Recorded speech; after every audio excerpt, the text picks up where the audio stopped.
Tobacco's got no function in the world other than to kill you. Sure, it's got warnings on it, but the government's making it kill it. And you know what I know? The president of J.R. McDonald Tobacco, he's never gone to jail for anything. I'm looking at 5 years for selling seeds of the best plant that ever was put on this earth that William Shakespeare fucking used.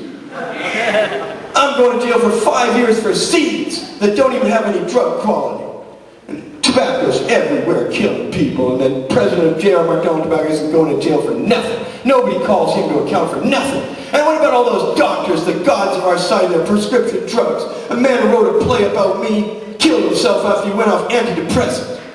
Antidepressants are killing people all the time. People commit suicide all the time on antidepressants. And when they get off them, they kill themselves off it too.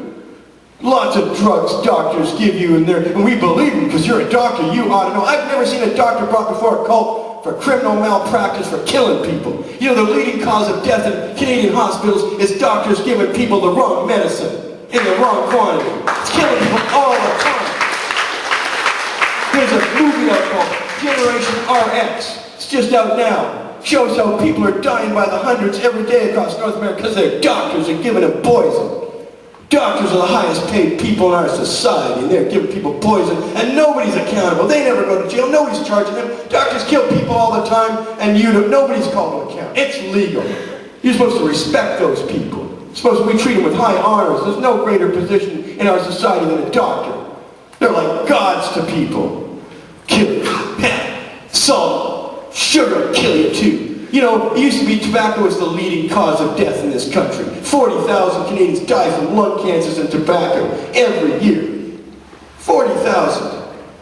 Salt, sugar. Sugar's going to kick your ass because obesity is now the leading cause of death in this country. Diabetes is out of control. People get diabetes like crazy. Why? Because everything's got fructose, sucrose in it. And there's not a single warning on any of it. Nobody's going to jail for all the people dying from diabetes. And you know, we've evolved for like 12, 15,000 years in the modern era, and we never had sugar. Sugar's a modern thing. In the old days, people got their sugars by eating fruit, or fruit juice, or starches like potatoes.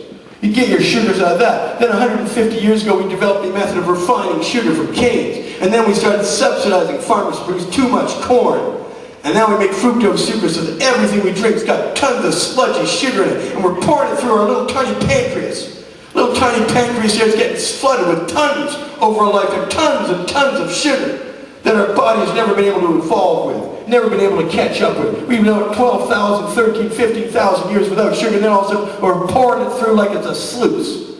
Killing us. Not a single warning on that chocolate bar you buy. Not a single warning on that drink you buy. Nobody who makes those products. The leading cause of death in Canada today is those products, and nobody's called to account. Salt, we don't need salt. Everything in this country's got way too much salt in it. You buy a can of soup, it's 40% of your daily sodium. It's because we've gutted our taste buds so much that salt's what gets us off. We have way too much of it. It give you hypertension, cause heart attacks, do all sorts of terrible things to you.